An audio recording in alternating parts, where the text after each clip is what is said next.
What if the person you saved became the one who destroyed you? What if the man you married, who seemed like your savior, turned into your greatest nightmare? And what if your own family knew about the betrayal all along, but chose to stay silent? This is my story, a story about trust, manipulation, and the kind of betrayal that doesn't just break your heart, it shatters everything you thought you knew about the people closest to you. Buckle up, because this one is gonna hit hard. Let me paint you a picture of where this all began. I didn't just have a niece, I practically raised her. Bella was 16 years old when my life was falling apart around me. You see, her mother had abandoned the family for another man, just left. And her father, my own brother, was a raging alcoholic who not only neglected his daughter, but sometimes physically hurt her. Think about that for a second. A teenage girl, abandoned by her mother, abused by her alcoholic father, with nowhere to turn. I stepped up. I became the mother figure Bella never had. I protected her. I loved her. And then I met Marcus. Marcus was everything my brother wasn't. Where my brother was destructive, Marcus was successful. He'd clawed his way up from poverty to build a thriving business with nearly 50 employees. He wore tailored suits, he was confident, fit, tall, took care of himself. He was a devoted father to my 7-year-old daughter, Sophie. To me, Marcus was the answer to all my problems. Finally, a strong man who could bring order to the chaos of my dysfunctional family. But to Bella, Marcus was something else entirely. Bella adored him, and I mean adored him. She was vocal about it, constantly praising him, telling everyone how much she admired him. When her drunk father's friends would come over late at night and she'd feel scared, Marcus would drop everything, drive across town, and pick her up. He'd bring her to our home where she'd be safe. He defended her. He protected her. He became the father figure she never had. Or so I thought. Marcus didn't just help Bella. He practically held my entire family together. When my alcoholic brother would end up in the hospital again, Marcus was the one picking him up. When the medical bills for his liver problems piled up, Marcus paid them. He financially supported my mother, too. The two men, my brother and Marcus, despised each other. But Marcus kept showing up. He kept helping, because that's what I needed. And through it all, Marcus had his flaws. He cheated on me multiple times. But here's the twisted part. I stayed. I felt secure in the marriage despite the infidelity because Marcus gave me something more valuable than faithfulness. He gave me stability.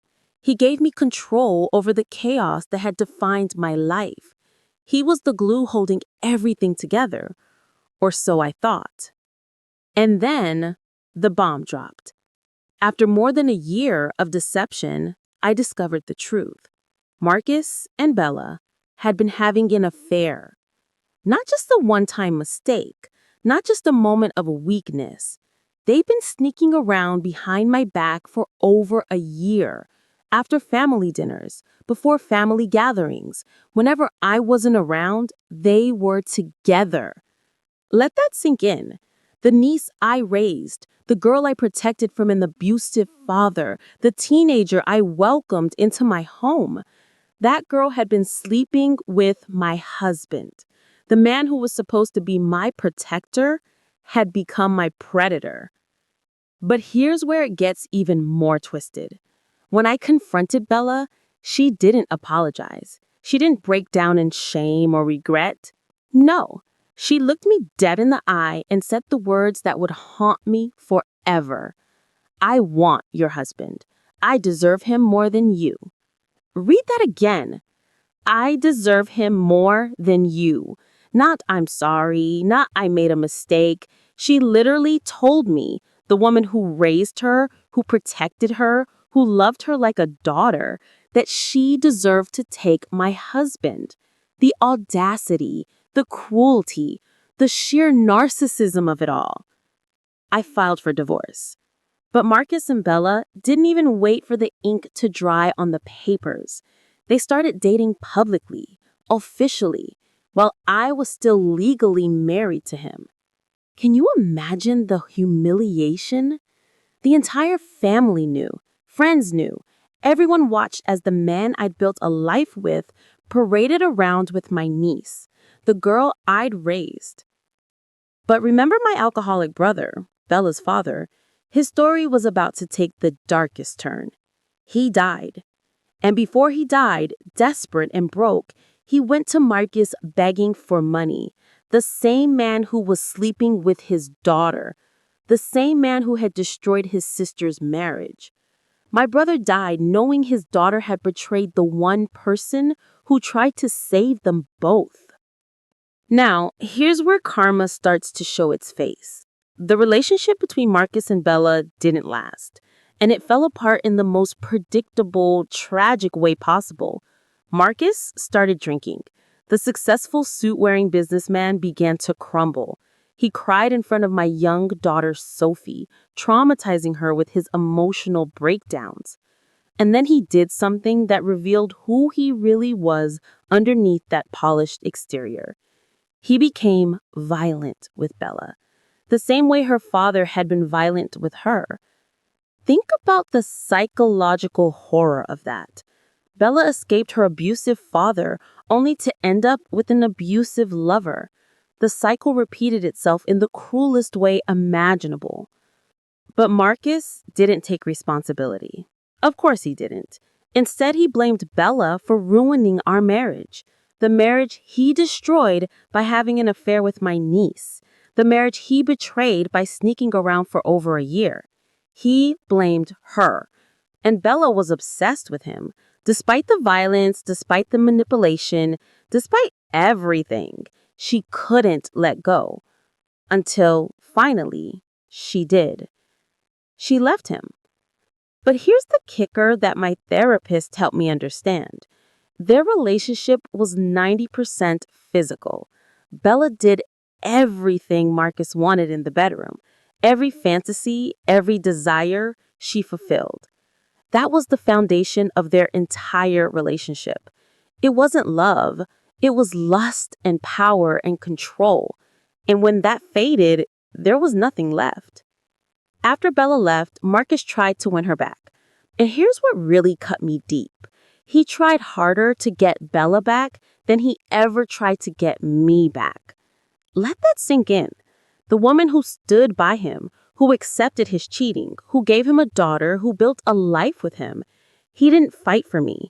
But the niece who destroyed our family, he chased her desperately.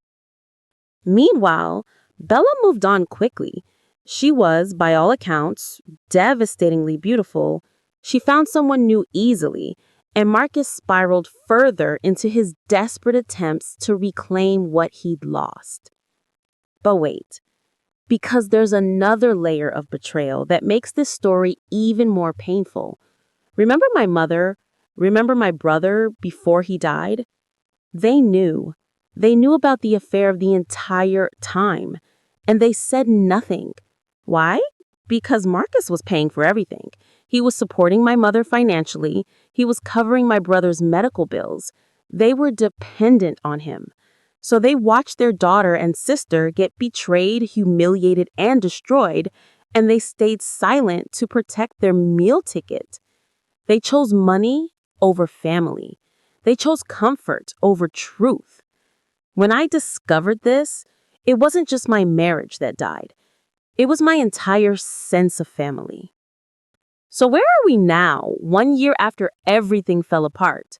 All three of us are single. Bella reached out to me to apologize, and even though I admit I still love her, I couldn't forgive her. I don't want her around, because some betrayals are just too deep. And now Bella is completely alone. No friends, no family, nothing.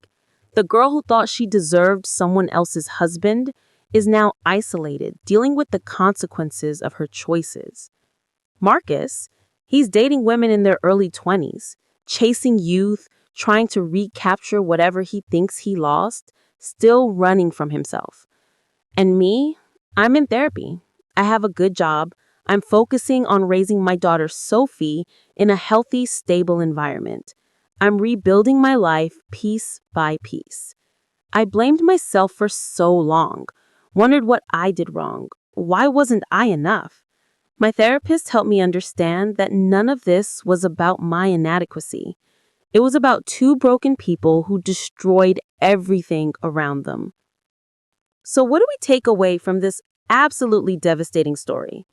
First, not everyone who saves you has good intentions.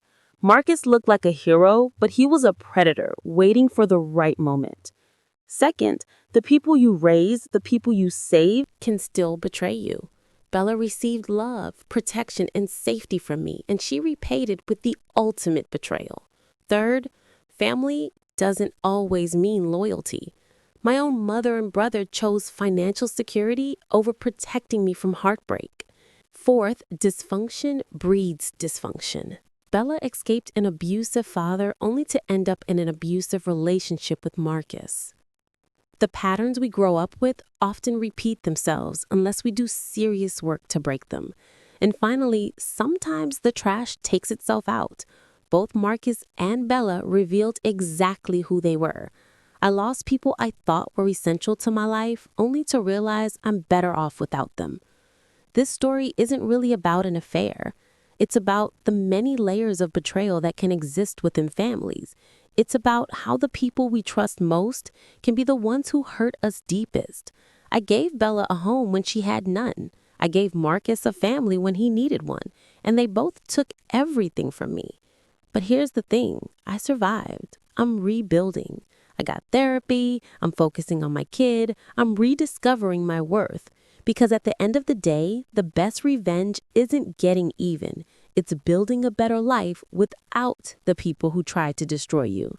If this story resonated with you, hit that like button. Subscribe for more stories about betrayal, family drama, and the strength it takes to rebuild. And drop a comment telling me, could you ever forgive a betrayal like this? Or are some lines just too sacred to cross? Thanks for watching. And remember, sometimes losing everything is actually gaining your freedom. I'll see you in the next one.